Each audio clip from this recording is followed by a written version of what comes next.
Assalamualaikum warahmatullahi wabarakatuh. Innal hamdalillah wassalatu wassalamu ala Rasulillah. Amma ba'd.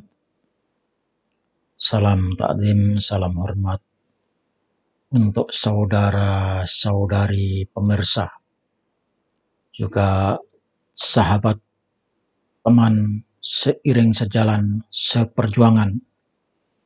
Semoga kita selalu di bawah lindungan Allah Subhanahu wa Ta'ala, bisa menyampaikan apa yang kita anggap dan kita yakini sebagai kebenaran, disampaikan kepada saudara-saudara kita agar mereka tahu, yang berarti kita memberikan petunjuk hidayah, memberi pengertian. Siapa yang bisa memberikan pengertian kepada orang lain, menunjukkan kepada orang lain, maka orang itu akan mendapatkan bagian dari apa yang dijanjikan oleh Allah Subhanahu wa Ta'ala. Saudara-saudara sekalian yang saya hormati,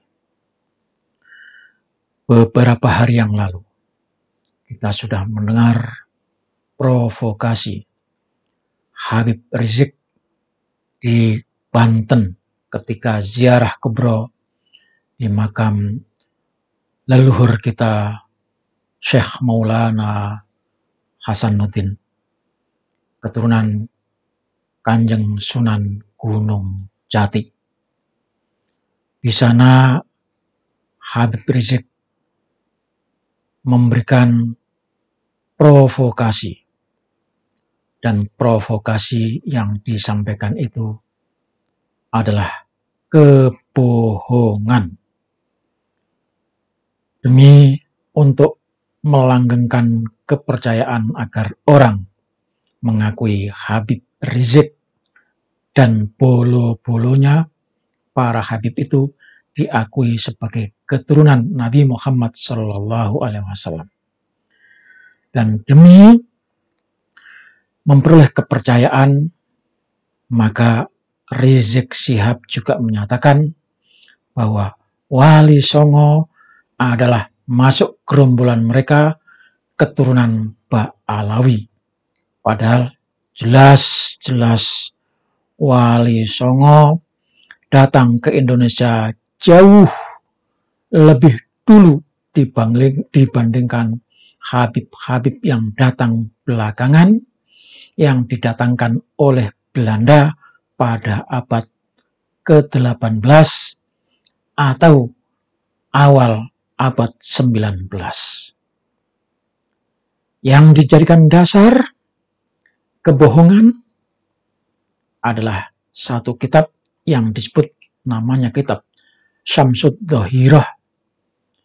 Dan kitab ini adalah kitab karangan Abdurrahman bin Muhammad bin Husain al-Masyhur yang wafat pada tahun 1320 Hijriah atau pada tahun 1902 Miladi Masehi. Artinya ini penulis kitab adalah penulis Belanda demi memperkuat eksistensi Habib-Habib yang menjadi centengnya Belanda untuk menjajah Indonesia. Kitab ini ditahqiq oleh orang bernama Muhammad Dhiya Syihab. Saudara, semula kitab ini hanya terdiri dari 112 halaman. Kemudian ditambah-tambah lagi dan direkayasa, dikasih cerita-cerita halu, dongeng-dongeng, pencangkokan nasab, dan sajarah silsilah. Mestinya juga, kalau benar ini kitab belakangan ditulis, mestinya pula di situ ada silsilah kedatangan Wali Songo di Indonesia tetapi nyatanya tidak ada, dan di akhir kitab ini hanya dituliskan silsilah. Di antaranya adalah Sunan Gunung Jati, kemudian punya putra Syekh Maulana Hasanuddin itu. Jadi di akhir kitab ini ada penambahan yang luar biasa, dimasukkannya silsilah Sunan Gunung Jati, di mana Sunan Gunung Jati itu masuk kelompok, masuk keturunan Ba'alawi. Bayangkan, kitab asal hanya 112 halaman, kok bisa menjadi 801 halaman.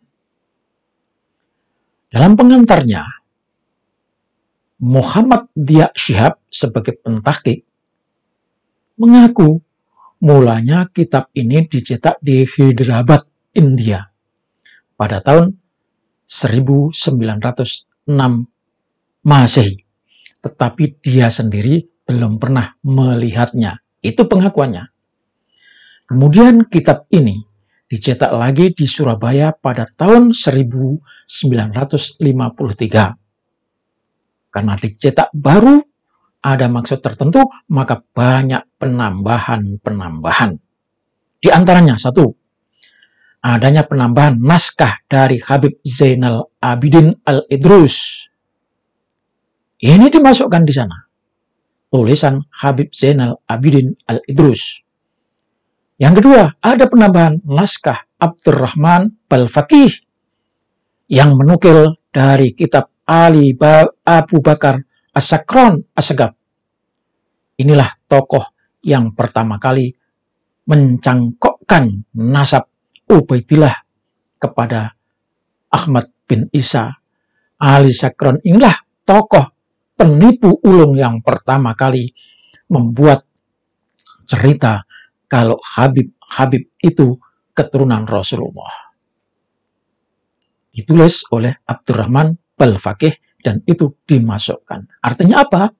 Kitab Syamsud Dhahirah adalah bagian dari cerita yang dibuat oleh Abu Bakar As-Sakran, Ali Abu Bakar As-Sakran, di mana Ali Abu Bakar As-Sakran itu secara riwayat, secara nasab sanad mungqati, tidak bisa dipercaya. Apalagi di kitabnya Ali Abu Bakar As-Sakran itu menyatakan bahwa dia mengisbat atau menemukan nasab itu berdasarkan mimpi. Yang ketiga, agak ada penambahan naskah-naskah lain yang ditulis oleh kalangan Ba'alawi sendiri masuk di dalam kitab ini. Yang keempat, muhaqqiq sendiri juga memberikan banyak tambahan catatan. Bahkan catatannya itu melebihi dari kitab. Memasukkan cerita-cerita halu yang luar biasa oleh muhaqqiq tadi yang bernama Shihab, ya, Muhammad Dia Shihab, itu menambahkan cerita-cerita yang luar biasa dan tidak terbilang. Masuk melebihi dari jumlah yang semestinya sebagai seorang muhaqqiq. Yang namanya muhaqqiq itu harusnya menjelaskan bahwa ayat ini tertulis, di mana di sana tidak ada, maka ditahqiq disebutkan ayat ini terdapat di dalam Al-Quran, surat ini, ayat ini. Atau mentahqiq hadis, di mana hadis ini aslinya adalah maudhu' atau sahih. Mestinya cuma gitu, tapi ini orang membuat cerita dan karangan yang melebihi hak daripada seorang muhaqqiq. Misalnya, kitab hanya menyebut Ahmad punya anak 2. Disebutkan Muhammad dan Abdullah. Itu yang ada dalam kitab Syamsud Dhahirah. Tetapi oleh muhaqqiq ini menambah-nambah lagi sehingga menyebutkan bahwa Ahmad bin Isa mempunyai 4 anak. Kalau tadi aslinya disebutkan cuma ya Muhammad dan Abdullah. lalu di sini ditambahkan ada 2 lagi, yakni Ubaidillah, Ali, dan Husain. Saya ulang lagi, di dalam kitab asal Syamsud Dhahirah itu cuma menyebutkan ada 2 nama, Muhammad dan Ubaidillah. Lalu oleh pentahqiq ini ditambah lagi Ali dan Husain. Yang kelima, muhaqqiq juga menambah-nambah cerita yang diambil dari majalah Robitoh, sobekan koran. Robitoh itu ditulis orang-orang yang semuanya Habib, yang membanggakan nasabnya, yang menyambung-nyambungkan, yang menghubung-hubungkan. Cerita majalah itu diambil, dimasukkan juga di dalam kitab Syamsud Dhahirah. Yang keenam, muhaqqiq juga menambah-nambah cerita dari ceramahnya para Habib yang ada di Jakarta. Bayangkan Habib-Habib yang dobos di Jakarta, omongannya juga dimasukkan dalam kitab Syamsud Dhahirah. Yang ketujuh, muhaqqiq juga menambah-nambah silsilah Wali Songo. Tuh bayangin, Maulana Sultan Hasanuddin Banten sebagai keturunan Rasulullah dari Faqih Muqaddam Ba'alawi. Luar biasa ini kitab bohongnya. Jadi menurut saya, inilah kebohongan kitab Syamsud Dhahirah, yakni campur aduk kebohongan demi kebohongan untuk menutupi kebohongan demi menguatkan kebohongan. Saudara, kitab ini ditulis pada zaman penjajahan Belanda di Indonesia, di mana para Habib sedang dijadikan anteknya Belanda untuk menekan dan menipu rakyat Indonesia yang anti penjajahan Belanda. Sudah barang tentu, Van den Berg ikut terlibat dalam penulisan kitab ini. Penulisan kitab ini dimaksudkan untuk memperkokoh kedudukan pengakuan para Habib Ba'alawi sebagai cucu Rasulullah yang ada di Indonesia, sekaligus menafikan Wali Songo dan keturunannya yang sesungguhnya telah berabad-abad sudah ada di Nusantara. Kitab Syamsud Dhahirah ini juga ditunjukkan kepada kita untuk membangun hegemoni para Habib atas umat Islam Indonesia dan menguatkan otoritas keagamaan di bawah kekuasaan para Habib Bani Alwi. Kalau penulisnya jujur, di mana Abdurrahman bin Muhammad bin Husain al-Masyhur yang wafat tahun 1320 Hijriah, mestinya Wali Songo itu masuk dalam kitab ini. Karena Wali Songo itu sudah ada dan hidup pada tahun 808 Hijriah. Kitab Syamsud Dhahirah adalah kitab kebohongan Habib untuk menutupi kebohongan Bani Alwi. Kitab inilah yang dijadikan Habib Rizik untuk membohongi umat Islam, menipu rakyat Banten, anggota FPI yang ikut acara ziarah kubro Habib Rizik tempo hari. Jelas-jelas Ba'alawi sudah mengeluarkan surat pernyataan kalau Wali Songo bukan Dzurriyyah Rasul berdasarkan kitab ini. Tetapi ketika ziarah kubur itu umat Islam dibohongi kalau Wali Songo adalah keturunan Rasul dari alur Ba'alawi. Wali Songo diba'alawikan oleh Habib Rizik, lalu memprovokasi siapa saja yang tidak mengaku Wali Songo sebagai Dzurriyyah Nabi dari jalur Ba'alawi, maka kata Rizik harus dilawan. Oleh sebab itu, wahai bangsaku, wahai saudaraku seagama Islam, waktunya kita bangkit, jangan mau dikadali Ba'alawi.